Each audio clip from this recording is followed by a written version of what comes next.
Өзбекстандын Фергана шаарында эшек союп, этин лагман жана самсы саткан жайларга өткөргөндөр кармалды. Бул тууралуу Спутник Өзбекстан агенттиги жазды. Өзбекстан 24 телеканалы көрсөткөн сюжетте айтылгандай, эшек этин алган кафелер тамактарын уй же кой этинен жасалган деп сатып жүрүшкөн.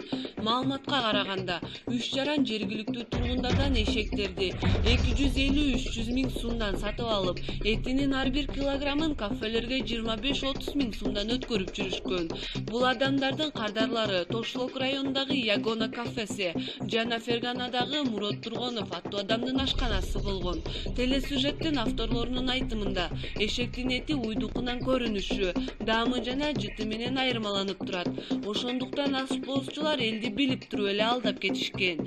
Эске салсак, мындай окуя Кыргызстанда дагы болгон. 2015-жылдын башында жергиликтүү жалпы маалымдоо каражаттары Сокулук районундагы Ак жол айылында эшек союлуп, эти сатылып жатканы боюнча маалымат таратып, ал коомчулукта чоң талкуу жараткан.